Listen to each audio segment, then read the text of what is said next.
नमस्कार, जोहार। झारखंड का एकमात्र सरकारी न्यूज चैनल क्लीन न्यूज में आपका स्वागत है।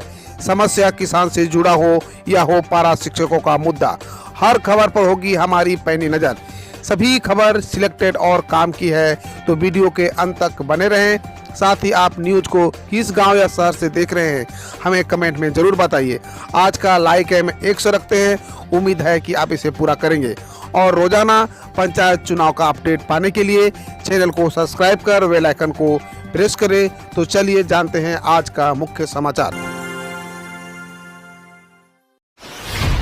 केंद्र ने झारखंड में 1754 किलोमीटर ग्रामीण सड़कों के लिए 1395 करोड़ की राशि मंजूर की। केंद्र सरकार ने झारखंड को प्रधानमंत्री ग्रामीण सड़क योजना से 1754 किलोमीटर सड़क निर्माण की सौगात दी है। झारखंड सरकार के प्रस्ताव पर केंद्रीय ग्रामीण विकास मंत्रालय ने सहमति प्रदान कर दी है। इस संबंध में मंगलवार को नई दिल्ली में केंद्रीय ग्रामीण विकास मंत्रालय सचिव NN सिन्हा के साथ हुई एम्पावर्ड कमेटी की बैठक में झारखंड के लिए 1395 करोड़ की योजना की स्वीकृति दी। बच्चियों का भविष्य सुनिश्चित करने में रांची पहले स्थान पर।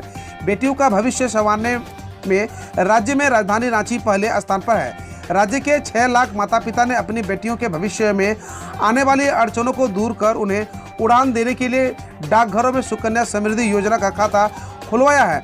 इस योजना के तहत राजधानी रांची में खाता खोलने वालों की संख्या सर्वाधिक है। डाकघर के मुताबिक जिले में कुल 1 लाख से अधिक बच्चियों के खाते खोले गए हैं। दूसरे स्थान पर हजारीबाग जिला है, जहां 90,000 से अधिक खाता खोले गए हैं। झारखंड के लिए 2,17,000 आवास स्वीकृत, 5 साल में बने सिर्फ 77,401 मकान।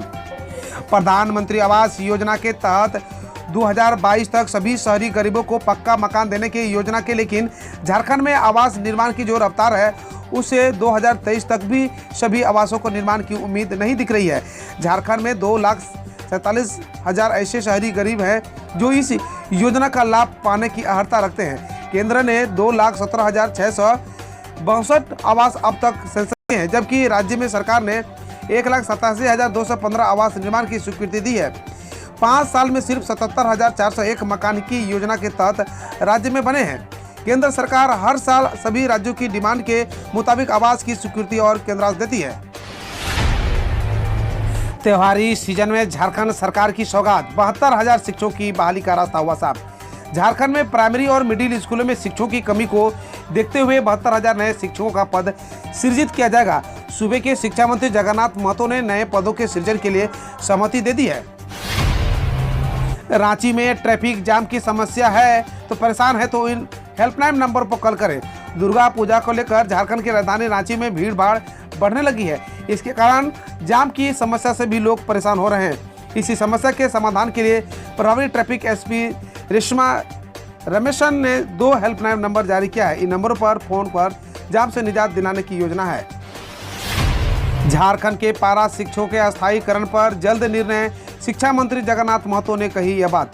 झारखंड के शिक्षा मंत्री जगन्नाथ महतो ने पारा शिक्षकों को आश्वस्त किया है कि मुख्यमंत्री हेमंत सोरेन के झारखंड लौटते ही उनके अस्थायीकरण व वेतनमान से संबंधित नियमावली पर निर्णय ले लिया जाएगा। उन्होंने सोमवार को एकीकृत पारा शिक्षक संघर्ष मोर्चा के प्रतिनिधि मंडल को यह आश्वासन दिया था। उनके बुलावे पर प्रतिनिधिमंडल उनसे मिलने पहुंचा था।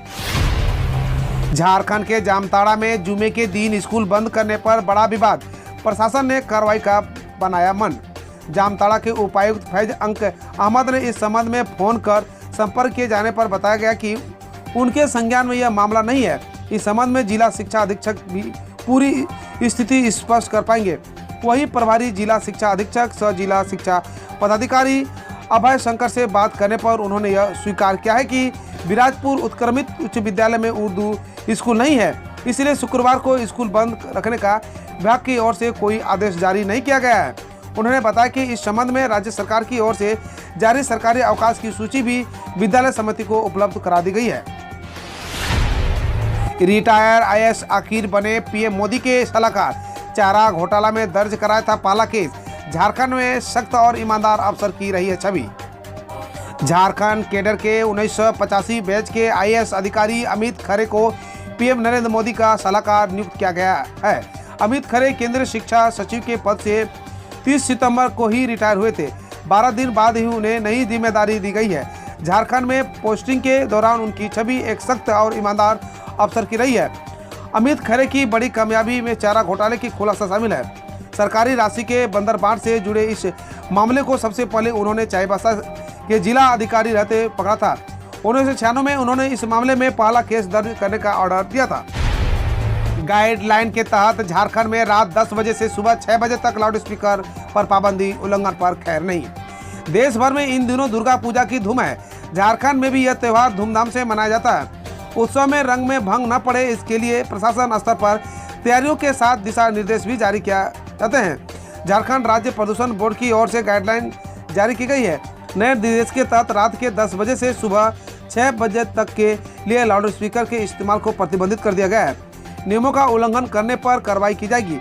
राज्य प्रदूषण बोर्ड के सचिव की ओर से इस बाबत आदेश जारी किया गया है।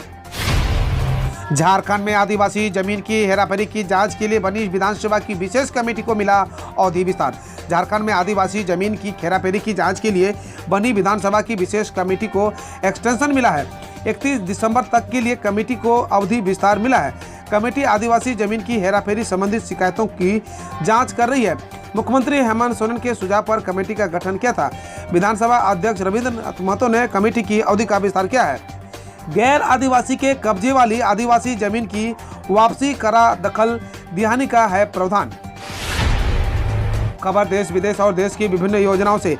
शिवराज सरकार की बड़ी तैयारी, लेन देन के लिए तय किए गए नियम। मध्य प्रदेश में शिवराज सरकार ने नियम को बड़ा फेरबदल किया है। दरअसल वित्तीय अनियमितता की पड़ताल के बाद अब शिवराज सरकार ने सहकारी बैंक के लेन देन पर नए नियम लागू करने की शुरू कर दी है। दरअसल सरकारी बैंकों को अब 2 लाख से अधिक का लेन देन से पहले अनुमति लेनी अनिवार्य होगी। झाबुआ, ग्वालियर, शिवपुरी सहकारी बैंक में अनियमितता उजागर होने के बाद सहकारिता विभाग द्वारा यह नई व्यवस्था तैयार की गई है। विपक्ष ने घेरा तो सीएम शिवराज ने दी सफाई। एमपी में नहीं है बिजली संकट, आने भी नहीं दिया जाएगा। मध्य प्रदेश में कोयला संकट के बाद अब बिजली संकट पर हल्ला हो रहा है। विपक्ष के तीखे हमलों के बीच सीएम शिवराज सिंह को सफाई देना पड़ा। यह कहे कि बिजली संकट नहीं है। उन्होंने कोयला संकट और डीएपी की कमी के आरोप पर विपक्ष पर बड़ा हमला बोला। सीएम शिवराज ने कहा कि प्रदेश में बिजली का संकट नहीं है, बिजली का संकट आने भी नहीं दिया जाएगा। विधानसभा उपचुनाव पर तेजस्वी कन्हैया होंगे आमने सामने। चुनाव होगा दिलचस्प, कांग्रेस के स्टार प्रचारक में कन्हैया शामिल। बिहार में 2 सीटों के लिए हो रहे विधानसभा उपचुनाव का नज़ारा काफ़ी दिलचस्प होने वाला है, क्योंकि बिहार के 2 पॉलिटिकल यंग एनर्जी सामने सामने होंगे। उनके बीच जमकर जुबानी तीर तलवार चलेंगे। चुनावी नतीजे चाहे जो भी हो, लेकिन जनता को बहुत मजा आने वाला है। दरअसल कांग्रेस पार्टी ने बिहार विधानसभा चुनाव के प्रचार के लिए स्टार प्रचारकों की जो सूची बनाई है, उसमें कन्हैया का नाम शामिल है। दूसरी तरफ आरजेडी से तेजस्वी यादव घोषित स्टार प्रचारक हैं। पटना की सड़कों पर भी दौड़ेगी अब सीएनजी मिनी बसें। मिलेगा 7.50 लाख रुपए का अनुदान। दिल्ली एनसीआर की तरफ अब बिहार की राजधानी पटना में भी प्राइवेट सीएनजी मिनी बसों परिचालन पर काम शुरू हो गया है। प्रदूषण के बढ़ते स्तर को देखते हुए पटना नगर निगम ने अब प्राइवेट मिनी डीजल बसों की जगह सीएनजी बसों का परिचालन करने का फैसला किया है। बिहार सरकार के परिवहन विभाग के इसके लिए डीजल चलित सभी मिनी बसों को नए सीएनजी मिनी बसों में बदलने का भी प्लान तैयार किया गया है।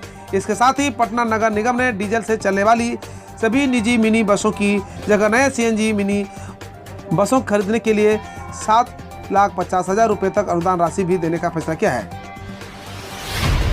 नहीं होगा अखिलेश और शिवपाल का गठबंधन। चाचा भतीजा ने एक ही दिन अलग अलग फूका चुनावी बिगुल। लंबे समय से चली आ रही खींचातानी के बाद कल आखिर अखिलेश और शिवपाल की राहें अलग अलग दिखाई दी। चाचा और भतीजे ने एक ही दिन 2 अलग अलग शहरों से अपनी चुनावी यात्रा शुरू की है। एक और अखिलेश ने कहा कानपुर से विजय यात्रा निकाली, तो शिवपाल ने मथुरा से सामाजिक परिवर्तन यात्रा के साथ चुनावी शंखनाद किया।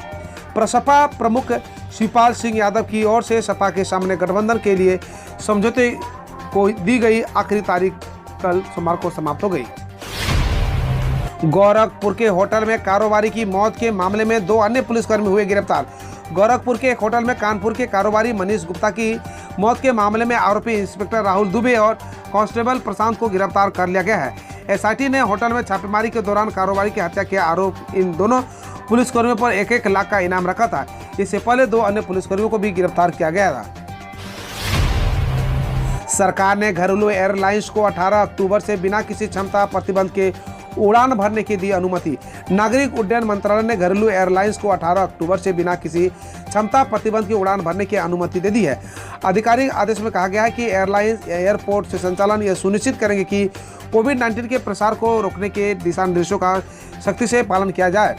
साथ ही यात्रा के दौरान कोविड-19 दिशा निर्देशों को सख्ती से लागू किया जाना अनिवार्य होगा। दिल्ली के सीएम अरविंद केजरीवाल ने कहा, दिल्ली में 18 अक्टूबर से रेड लाइट ऑन गाड़ी ऑफ मुहिम फिर से होगी शुरू। दिल्ली के मुख्यमंत्री अरविंद केजरीवाल ने राष्ट्रीय राजधानी में बढ़ते प्रदूषण को लेकर कहा कि 18 अक्टूबर से रेड लाइट ऑन गाड़ी ऑफ मुहिम पर चलाई जाएगी। सीएम केजरीवाल ने कहा कि हमें सप्ताह में कम से कम एक बार अपने वाहन का इस्तेमाल नहीं करने और मेट्रो, बस या दूसरे के साथ वाहन साझा करने का निर्णय लेना चाहिए। बाल विवाह को लेकर विवाद के बाद राजस्थान सरकार वापस लेगी विवाह पंजीकरण विधेयक। राजस्थान सरकार ने अनिवार्य विवाह पंजीकरण विधेयक 2021 वापस लेने का फैसला किया है। आलोचकों के अनुसार यह विधेयक बाल विवाह को वैध बनाता है। मुख्यमंत्री अशोक गहलोत ने बताया कि यह विधेयक सुप्रीम कोर्ट के एक आदेश की भावना के अनुरूप लाया गया। बाल विवाह को लेकर गलत धारणा बनाई गई, इसलिए राज्यपाल से इसे लौटाने का अनुरोध करेंगे। बिहार की सड़कों पर रहे सावधान, ट्रैफिक नियम टूटा तो जुर्माना भरने के साथ देनी पड़ेगी 1 घंटे की स्पेशल क्लास। बिहार की सड़कों पर ट्रैफिक नियम तोड़ना अब भारी पड़ सकता है। ऐसा करने पर आप जुर्माना तो भरेंगे ही, 1 घंटे की स्पेशल क्लास भी लेनी होगी। यह इंतजाम फिलहाल पटना में है, लेकिन परिवहन विभाग का कहना है कि इस साल के अंत तक पूरे राज्य में यह इंतजाम लागू किया जाएगा। ट्रैफिक नियम तोड़ने के इल्जाम में अभी तक 2130 से ज़्यादा लोगों को ऐसी क्लास अटेंड करनी पड़ चुकी है। हम रोज ऐसे ही न्यूज लाते रहेंगे, तो यदि आपने अभी तक क्लीन न्यूज को सब्सक्राइब नहीं किया है तो पहले फटाफट सब्सक्राइब कर लें, साथ ही बेल आइकन को दबा दें ताकि कोई अपडेट मिस ना हो।